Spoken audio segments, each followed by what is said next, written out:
شروع اللہ کا نام لے کر جو بڑا مہربان نہایت رحم والا ہے۔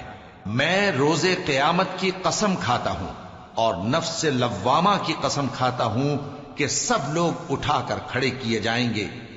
کیا انسان یہ خیال کرتا ہے کہ ہم اس کی بکھری ہوئی ہڈیاں اکٹھی نہیں کریں گے؟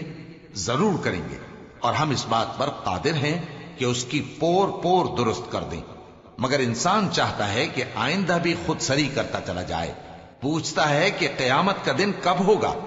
سو جب آنکھیں چندھیا جائیں اور چاند گہنا جائے اور سورج اور چاند جمع کر دیے جائیں، اس دن انسان کہے گا کہ کہاں ہے بھاگنے کی جگہ؟ کہیں نہیں، کوئی جائے پناہ نہیں۔ اس روز تمہارے پروردگار ہی کے پاس تمہیں جا ٹھہرنا ہے۔ اس دن انسان کو جو عمل اس نے آگے بھیجے اور جو پیچھے چھوڑے ہوں گے سب بتا دیے جائیں گے۔ بلکہ انسان آپ اپنا گواہ ہے، اگرچہ عذر و معذرت کرتا رہے۔ اور اے پیغمبر صلی اللہ علیہ وآلہ وسلم، وحی کے پڑھنے کے لیے اپنی زبان کو تیز تیز حرکت نہ دیا کرو کہ اس کو جلد سیکھ لو۔ اس کا جمع کرنا اور پڑھانا ہمارے ذمے ہے۔ سو جب ہم اسے پڑھا کریں تو تم اس کو سنا کرو اور پھر اسی طرح پڑھا کرو۔ پھر اس کے معانی کا بیان بھی ہمارے ذمے ہے۔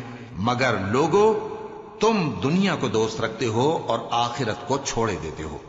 اس روز بعض چہرے رونقدار ہوں گے، اپنے پروردگار کی طرف نظر کیے ہوئے ہوں گے، اور بہت سے چہرے اس دن اداس ہوں گے، خیال کریں گے کہ ان کے ساتھ کمر توڑ معاملہ کیا جائے گا۔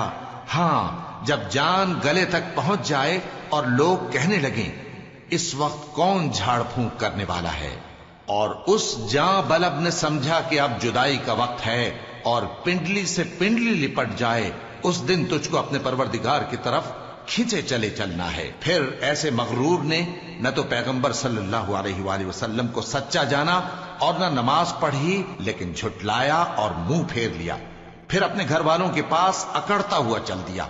خرابی ہے تیری، خرابی پر خرابی ہے، پھر خرابی ہے تیری، خرابی پر خرابی ہے۔ کیا انسان یہ خیال کرتا ہے کہ اسے یوں ہی چھوڑ دیا جائے گا؟ کیا وہ منی کا جو ٹپکائی جاتی ہے ایک قطرہ نہ تھا، پھر لوتھڑا ہوا، پھر اللہ نے اس کو بنایا، سو اس کے اعضاء کو درست کیا، پھر اس کی دو قسمیں بنائیں، مرد اور عورت۔ کیا اس کو اس بات پر قدرت نہیں کہ مردوں کو زندہ کر دے؟